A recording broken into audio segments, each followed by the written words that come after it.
Good morning, good evening, and good afternoon. Welcome back to Nerdin' Out. My name is Evan, and I'm joined by my two very nerdy friends, Nathaniel and David. Ahoy. Ahoy. Something about the Wrath of the Gods. I don't know.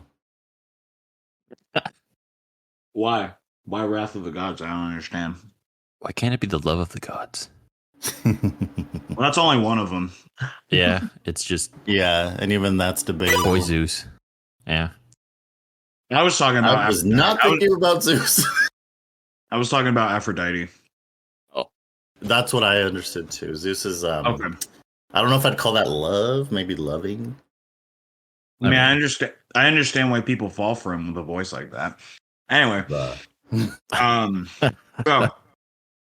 what we were talking about today is there's this phenomenon that has been like sweeping across social media called Epic the Musical. And now we're not necessarily a channel that covers like musicals or things of that nature, but we're gonna do it anyway. I mean, it covers Greek mythology and things like that, and those are things that, you know, the three of us have a certain kind of like love or kind of geekiness for. Heavy breathing. Yeah. But the music itself is spectacular. And David, you just listened to all of this like for the first time last night or like this week. What are your first impressions of Epic? Do not lie. Well- if you hate it, you must tell us, but we know we will disown you. Yeah. I hated it. No, I'm kidding. No, I'm kidding. No, it was very good. I think my first thoughts of it was the way in which it told the story of Odysseus was very well paced. That was my first concern. Musicals, in my mind, have a horrible track record of pacing, and especially in circumstances where you're trying to kind of convey good story notes and trying to like hit story beats without feeling rushed. But every time I've been to a musical or heard musicals, it's always fast paced. And there's a few exceptions for that, of course, but I think this particular series did a very good job of making each kind of segment well paced to what the story beat was. And that was very good for me because I was worried about that heading into it. As far as the actual music itself, I think it was very well made. There was enough variety that I didn't feel like it was the same stuff over and over again. That helped because I've had that too, where musicals have like the one guy who's singing every song, and it's like, oh boy, I'm gonna strap in. So, But it's also like there's a lot of musicals that have like their one song that's good, and they call back to it constantly. This Epic has a good amount. Well, Epic has a good amount of songs, but they do a fair amount of callbacks. That's not Right, but it's like to not- multiple songs. Like some musicals have their one song that they call back to, and that's it.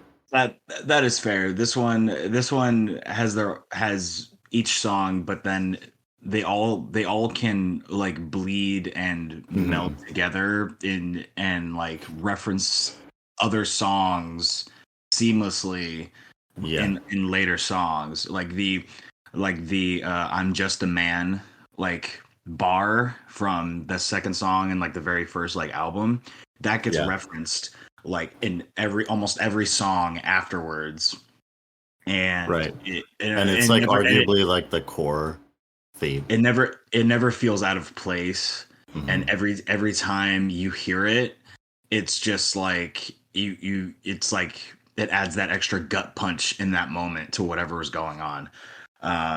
So I guess, but then you hear like callbacks to Full Speed Ahead. Remember Them. A lot of other songs too. Ruthlessness is Mercy Upon Yourself.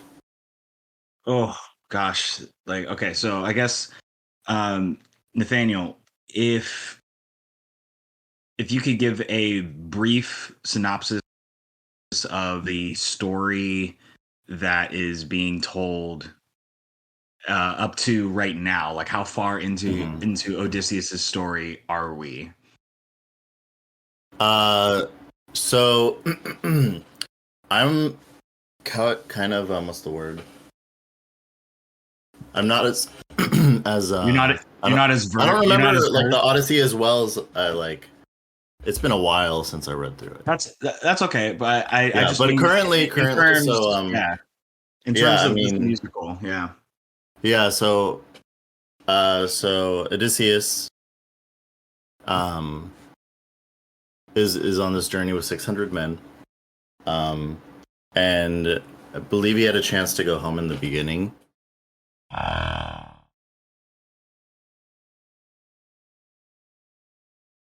Okay. Yeah, I'm a little So it's okay. It's okay.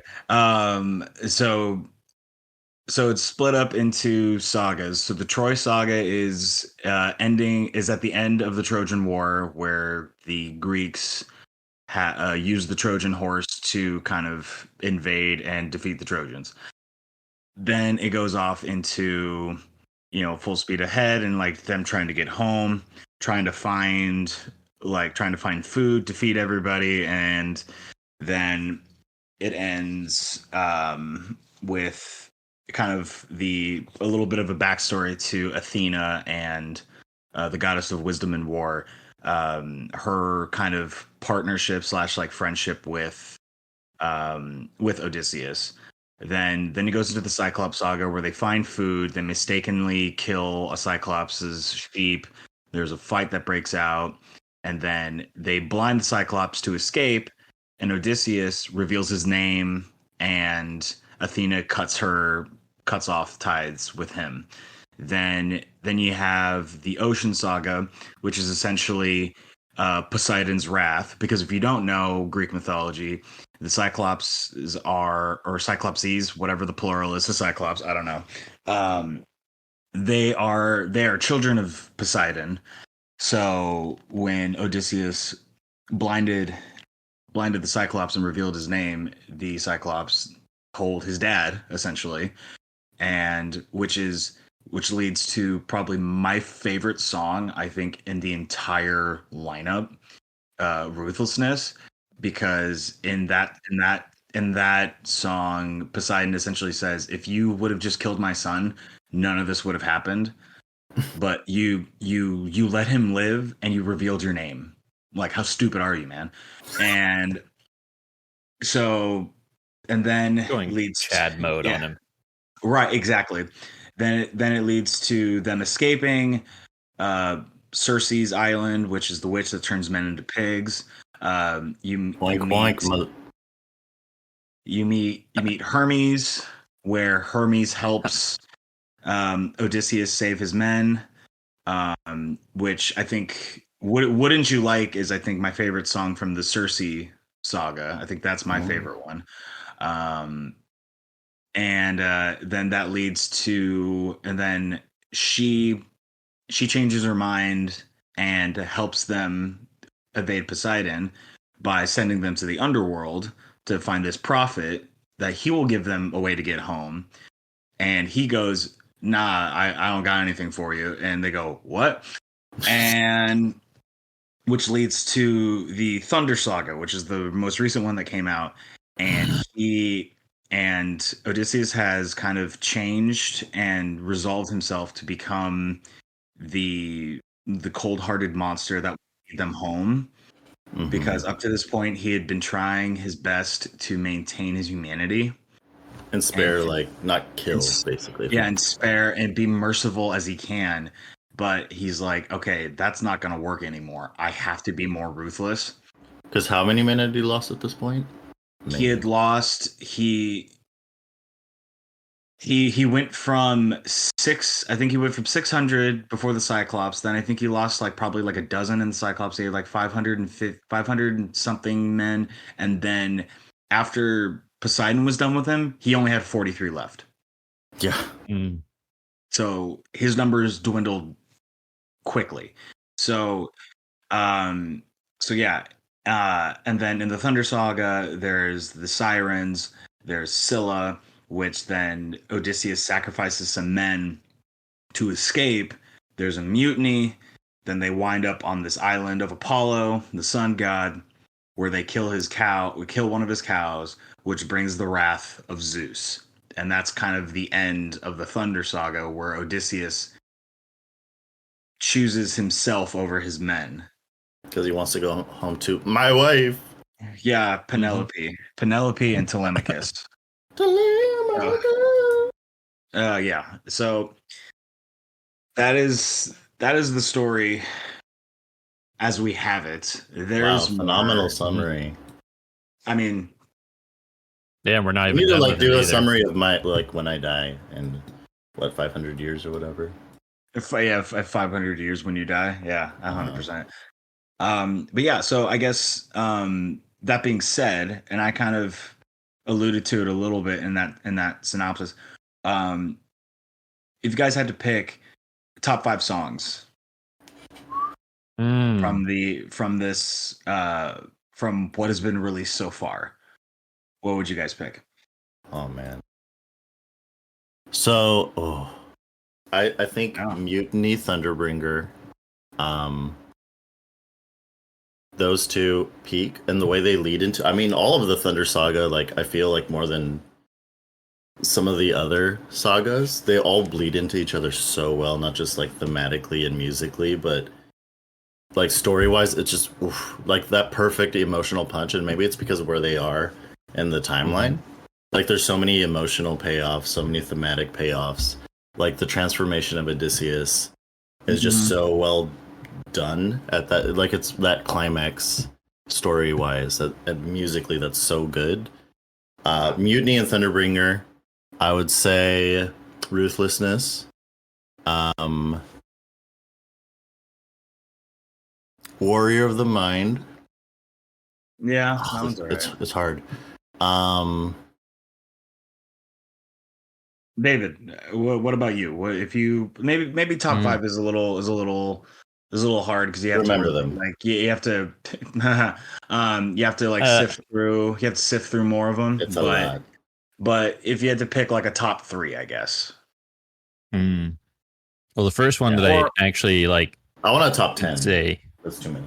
Yes, Dave. Yeah, I'd say Full Speed Ahead was a good start. I like that one in the beginning series for that first section, the first 5 songs. I'd say that was probably the best. Yeah, I think I like that one of that. Polyphemus, I like that one. First song for the Cyclops Saga was very, very good. The other 3 were good. They were more thematic and more storytelling than they were songs. But the first song was very, very good.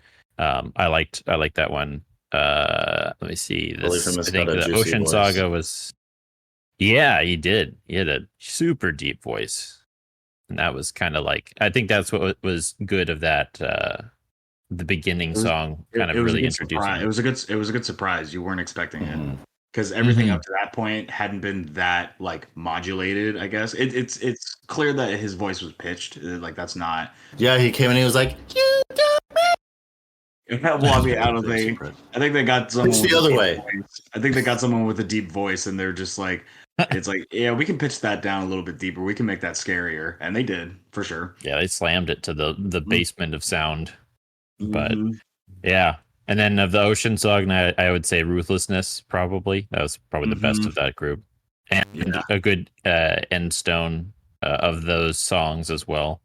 I think. Let me see if I had to remember any other ones.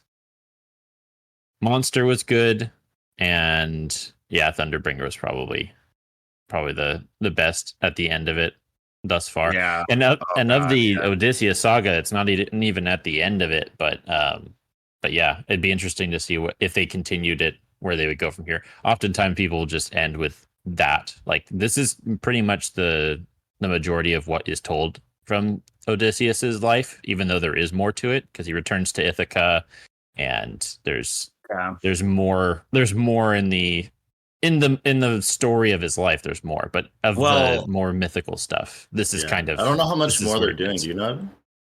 Yes, I do actually. So Jorge, the brilliant mind behind this whole musical, he did he released a video that mapped out he's doing the entire Odyssey. Like he's not doing So the next up is the Wisdom Saga, which I think has like 5 or 6 songs in it, I think. Um but yeah, so which has so he's been doing like little snippets and stuff and releasing like little clips of like some of the songs that he has ready, and that's also how he's been getting auditions for things too, which is I think is brilliant.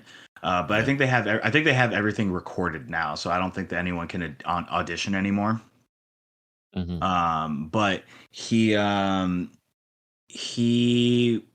was there is this one song that is only ever really been released in like little bits, and there hasn't been fully released yet. It's called God Games. And essentially, when in the story, when Odysseus gets banished and he gets kind of like stuck on that island, and with Calypso, Athena tries to vouch for him to get him freed, essentially, from that. And Zeus essentially is just like, all right, cool. Let's make this a game. Convince each of them that he should be released, and I'll release him. And she goes, "Who's they?" And he has this whole thing where he goes, "Apollo, Hephaestus," and it's like it's really, and so he goes through all of the gods that she has to convince to let him go, and that's in the Wisdom Saga. And I think another one from the Wisdom Saga I think is Get in the Water, which Poseidon comes back to kind of like coax Odysseus into the water, essentially, and there's a lot of stuff that's still coming. So I think there's only like 4 sagas left, I think. Oh, that's a good amount. Yeah, but he went from releasing them like once a year to like he's been releasing them. He's released I think 3 sagas this year already. Yeah. Wow. Yeah. So he went from it out. Yeah, he went from the Troy Saga came out in 22, I think, and then the Cyclops Saga came out in 23. No, it was 21 and then 22, and then. But then he also re-recorded the first 2 sagas and re-released them this year too. Like that's really yes, because those are now like concert album like concepts, not like the original concept albums. So it's like now they're done. Well, they're also like under his label. Apparently, the other label hadn't been paid out at all for the first 2. Okay. Well, so he had to re-record them so he could get royalties because the whatever publishing company was withholding. Because record labels, don't we love them? Yeah, absolutely.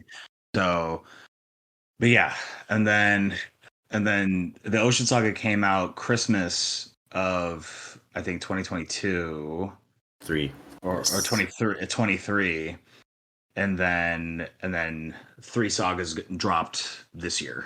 So I'm assuming he's planning on dropping another like maybe 1 or 2 before this year's done. But at the rate he's going, yeah. I mean, I would love for the next one to come out. That would be awesome. Yeah, because Thunder Saga came out less than a week ago. It came out 2 days ago. Man, it feels like longer. I've been listening to it so much. Thunderbringer just slaps so hard. Thunderbringer. Yeah, that voice. Oh, it's so operatic. Luke Holt is awesome. Also, Poseidon is great. Steven Rodriguez is like he brings such like a youthful raspiness to the performance. So I wanted to talk to you. I love like story insights and all that stuff. Before you go, what are your favorite songs? You didn't tell us yet. Oh. Yeah. Okay. I'll pick one from each saga. I think from Troy Saga, Just a Man, I think is my favorite, just because it's just a different theme and tone from like the rest of the songs. So it really kind of, stands alone essentially. which is ironic because it's just a man. Anyway, Cyclops is "Remember Them" easily the best song in that whole saga. I get goosebumps every time I listen to it. Then Ocean Saga, Ruthlessness. Can't not pick that song. Some people try to say Keep Your Friends Close is like the best one. I'm like, nah. Like no. Don't get me wrong, they're all great in their own way, but like the Ruthlessness is not like anyway, sorry. It's unmatched. I think Keep Your Friends Close is like my least favorite song in the whole, like, all the sagas personally, but yeah, it's okay. Good. It's good. Yeah, it's good for storytelling reasons, but it's like when it comes to like comparing it to other songs in there, it's not as good. Then the Cersei saga was definitely Wouldn't You Like, where you know you get to get introduced to Hermes. I think that's definitely my favorite song of that one. Just the vibe of it is great. Underworld is hard. I like two of them even though there's only three on the Underworld saga. I really love No Longer You and then Monster. Those are kind of like tied for my favorites from that saga for different reasons, but I would say I like Monster more, but that's just because of reasons. Anyway, good reason. Then and then Thunder Saga, Thunderbringer easily is that's the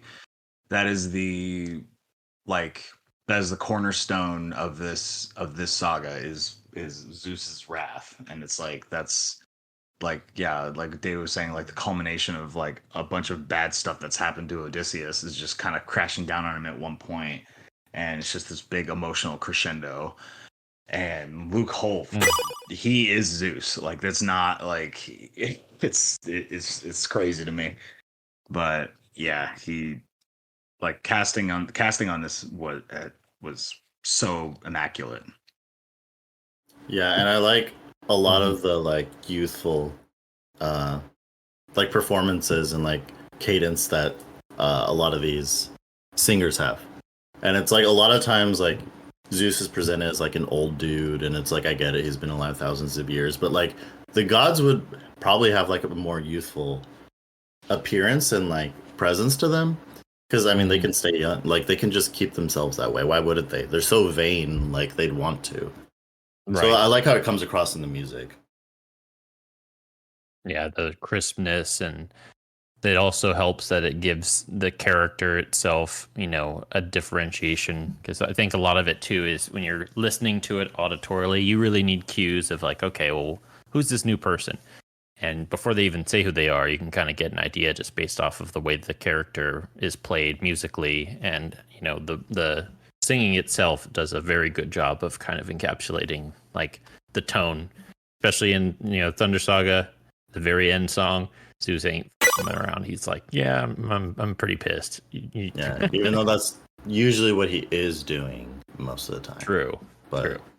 He is it's around. You know, it's crazy. You know, okay, so talking about characterizations of these different, you know, deities and stuff like that. What I loved in Thunderbringer was that Zeus is so powerful and so like imposing that when he first shows up, he doesn't even acknowledge the humans at first. He doesn't even acknowledge Odysseus. He just goes straight into a metaphor about like pride and like and all that stuff, and then like and just monologuing, and then it's two stanzas of him just going into that metaphor. Yeah, and it's like he doesn't even acknowledge them first, and then afterwards addresses them. And it's crazy because in his monologue, he's basically telling Odysseus what he's going to do before he tells him to do it. Mm-hmm. You know what I mean? Very foreboding. Yeah. And I love the characterization, the different characterizations of all of these gods, because they all match kind of like the Greek lore of them. Like Hermes, he's just a chaotic little douchebag, and he is and he like No, I love it. All the stories of Hermes is that he's not like a god that like is like, oh, I'll give you something if you give me something in return. He's just always just like, here, have that, have fun. And he's just all about chaos, and he's just all about, throwing cogs into the machine. And that's just what he does. And so when in the Circe saga, when Circe's like, Hermes gave this to you, didn't he? And Odysseus is like, okay, fine, yes, but regardless, move on. And it's like, I have it now. It doesn't matter. But like people just know Hermes as that like trickster, but in his vocalizations, he's still like before like when the start of the song, you hear him laughing. It's even though it's a very playful laughter, it's still very imposing, And then again with Poseidon, I can't, man. Poseidon, oh my gosh, like that is probably still like my favorite like performance in that whole like it's like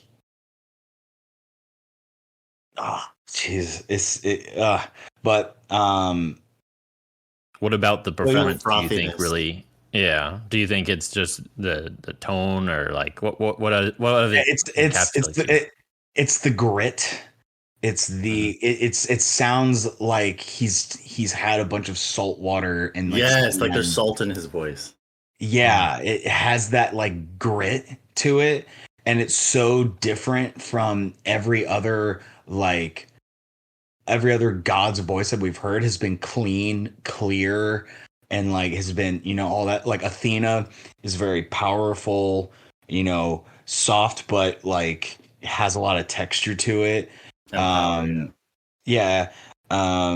then Aeolus, the wind god, before we meet Poseidon, was very light and all that stuff, not very intimidating. But then at the end of one of those songs, you hear Poseidon say,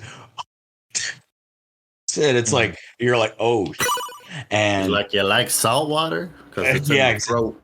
Right, exactly. It's like ocean spray. Yeah, and cranberries. I'm kidding. It's like crashing waves. It's better than ocean spray. Zombie starts to play. A little weird, but right. But it's actually interesting, and something that I found out much later after like talking to some other people about it. So the gods have a thing with their songs that are different than the humans, than when the humans are singing. When the humans are singing, if there's background vocals, it's because there are people there that are singing with them. But with the gods, when they're by themselves, if there's like background vocals and everything, that's just the power of the gods that they have. Very nice. And it's a very interesting like storytelling element to it, where it's like in the beginning of Ruthlessness, I mean, when you hear like Poseidon, like that's just Poseidon's power. That's not even like, there's not like a chorus of like sea people singing with him. It's just him. Just his presence, basically. It's just his aura, his stand. Like pretty much, man. Well, it's like when Zeus comes in, like we were talking about, like the just two stanzas of him going off, like it's just about him, basically, like it always is. And when he finally addresses Odysseus, it's not an introduction, it's just like he talks to him like he already knows him. He doesn't even have to say I'm Zeus. He's just like, no, exactly. He's just like, I'm going to go into conversation with you. You don't need to know who I am because you already know. I'm not going to introduce myself. Two stanzas singing about myself. Yeah. So it's these gods are like so self-possessed and so like self-important, and like everyone, they're so powerful. Yeah, I like that a lot, that they don't have really, they don't need anyone to back them up because they already have their own back. And just how casual Zeus is too, where he has this whole thing about like pride is a damsel in distress, and all that stuff. And then he was like, so tell me, Odysseus, so if I, and it just immediately just goes starting to talk to him on a first name. It's like, I already know you're the king of Ithaca. I already know all this stuff. Let me just give you a choice because I'm bored. And he's so, and it's so like playful in a way too, where he's like, it's like, enlighten me, King of Ithaca, and it's just like, I just imagine like him like shaking his head condescendingly when he says it, just like King of Ithaca, like yeah, okay, whatever, buddy, like that means anything. Yeah, and it's like every time the gods come in, it's just like they just come up and like shake things up, and like it's like just because they're bored and just because they can. It's meant to be a butthole puckering moment, and I think that's, they encapsulate it so well. And that's what I love so much about Greek mythology. It's just humans are like struggling, and they're struggling enough, and the gods are just like, "Hey, guess what? Your life is harder now." Also, 5 like people in your life died. Deal with it. Let's see if you're still virtuous. It has a definite tone the whole time. It's always about like struggling, and like there's a lot of like familiar tones in the Odyssey. A lot of it's like wandering, tests, omens.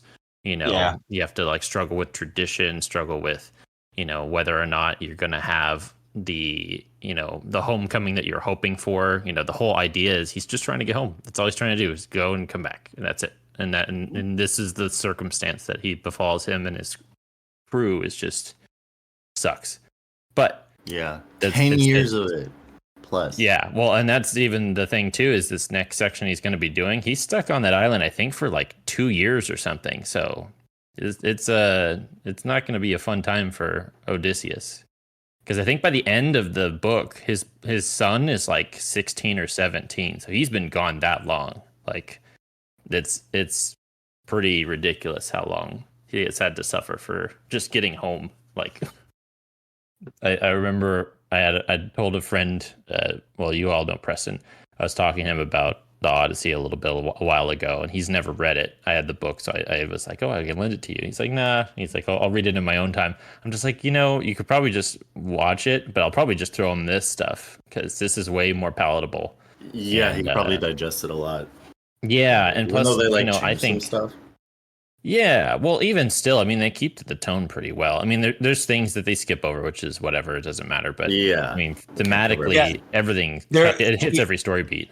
Jorge actually had a thing where he said, where he had a video where people were like asking him if this was a good substitute for reading the Odyssey, like for their class, and he goes, "No, please read the Odyssey. This is not. Yeah. You're gonna fail your class.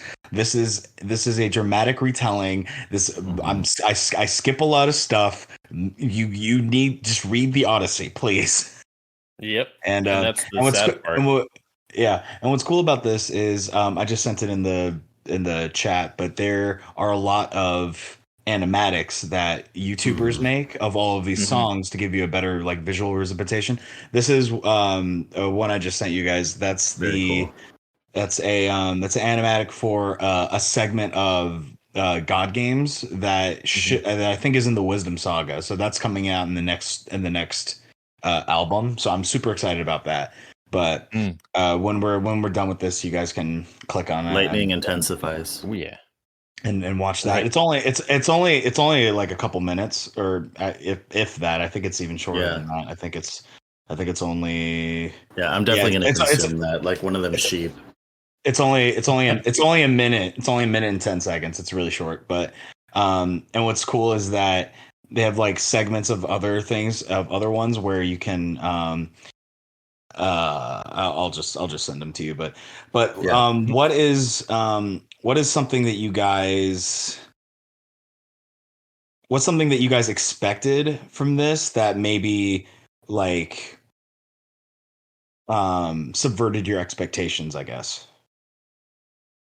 I think I know I probably said it earlier, but just the way that they had kept to the overall tone and story beats. They skipped parts, every musical skips parts, but I liked the fact that they kept to the overall tone and kind of kept to the story itself, because in the actual books, I think it's the first 4 or 5, it's actually telling the story from Telemachus's point of view. And so they kind of switched it at the beginning and gave it more to Odysseus. But I liked that because it kind of gave his... You mean Telemachus? Yeah, Telemachus. Sorry. Later on, like I'm it's gonna call him him retelling what happened, right? Pretty much. Well, later on, like Odysseus is retelling what happened, right? Like later in the, like that's where this picks up. Yeah. The ending books, he's basically like, here's all the shit I went through, and he's basically recanting most of the books back. But yeah, it's good that they kept it to where you kind of can see the struggle, the interpersonal struggle. For all I know, the only time I've remembered seeing the Odyssey portrayed was in like a old mini series from like 1990s. Like Christopher Lee was in it, and a bunch of other old fogies that are probably not alive anymore. But I mean, that's the thing, is this isn't even like struck on much, so I think this is a good revival for a lot of people to get used to or acquainted or even just familiar with this excellent literature work. Because I get it, it's intimidating, because my God, if you've seen a single leather-bound version of the full recanting of the Odyssey, it's just intimidating. There's too much. But I think this helps a lot, because I mean, especially when you tell somebody, hey, you want to read 24 books, all portraying one guy's trip, it's like, nah, I think I'm good. But you give them this, an hour and almost 2 hours, I think. It'll probably be more by for now, the end. It's it's palatable. It's hitting every story beat. Yeah, it keeps you engaged. It also helps you I think it also helps you remember. I know a lot of people, when it comes to music, they can recant things and remember things better. But I appreciate the fact that they kept with the story. They've kept the perspectives there, and as well as allowed other pieces and people in the story to interlude and still have consistency. That's what I appreciate a lot, because I mean, it is difficult to keep consistent. Yeah. So I was gonna say, I showed this to you on Christmas last year, Nathaniel, and you had never heard of it until we heard it in the car together, I think. Yeah, I picked you up and I was listening to it, and you're like, "Oh, what's that?" I'm like, "Have you ever heard of this?" And he goes, "No." And I just started from the beginning and started playing him, and you were just like, "Oh my gosh, this is so good!" And I'm like, I was just like self-imploding the whole time in the car. Like, I was just like, "Wow, have I not heard of this?" Yeah, I was just like, oh, so emotional and like just beating it up. Oh, like feeling every song. It's like I feel like it does such a good job of capturing the emotion and like the moral and like human weight of Odysseus' journey. Like, I love how they do such a good job of like he does have a playfulness to him, even like he has like this moral compass at the beginning. He does want to get back to his family, like, above everything, but he's also trying to like go about things the right way. But at the same time, and he's witty and he like outwits so many different characters and monsters. But then it's like he also does really stupid things. Hey, Cyclops. Guess who I am? You want to know my name? It's like, bro, like, really? And it's because pride, hubris, like. He's the worst kind of good because he's not even great.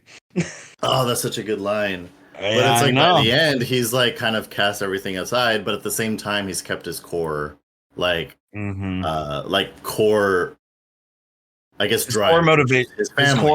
His core motivation is to get home to his family, but now he cares less and less on how he gets there. And it's like 10 years. Like, I get it. Like, I just want to get back. Like, that's a long time to be away from like what you love the most. Super long, dude. That brings a whole new meaning to my dad left for milk. Now you understand why it took him so long. Yeah.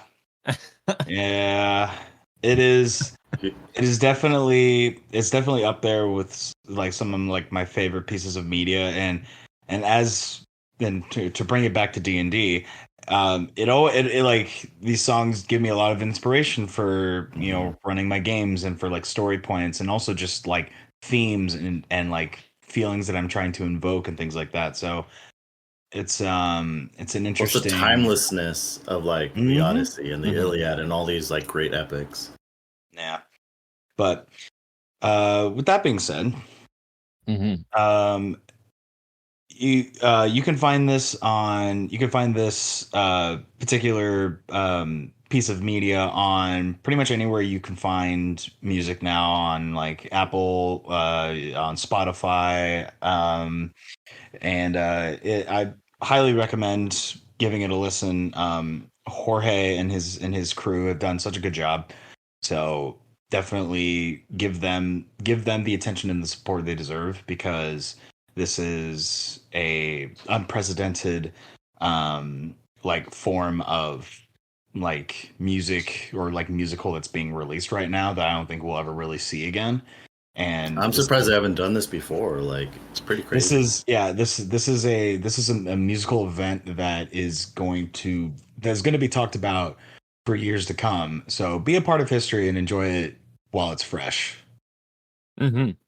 Be part of the people. Yeah, be part of the group that was listening to it before it was cool.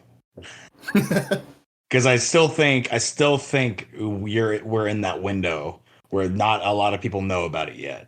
So yeah, we can't scream first in the comments, but we can certainly wear the fedora and scarf. Yes, drinking our hazy IPA, saying, "Yeah, I found this long ago," and exactly. Yeah, and if my grandpa hasn't talked about it, then it's not popular yet.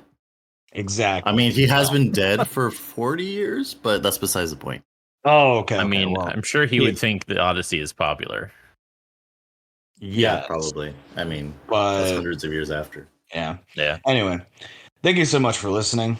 And we will catch you on the next one. Bye-bye. Besitos.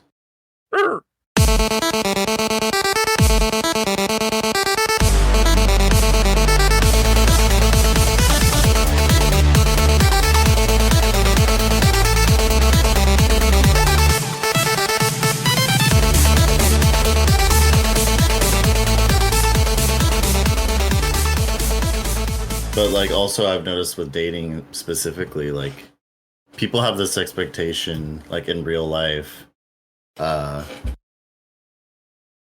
they transfer over to the app. It's like, I'm only gonna like date someone if I don't know them. Like, I can't know them at all. Like, I have to have that initial excitement of David hopping to the chat and being like, I don't know who that guy is, but cheesy chef excites me, so I want to date him right away. But if I know him even more, like before I'm romantically interested, then I don't want to date him. Well, that blows my entire strategy. Well, you're welcome. See, my real strategy is act like I don't know nobody, and then blow up. I don't even know myself. Blow up? You like combust? Nuclear. I'm the reason there's Fallout games. It is the safest form of energy, though.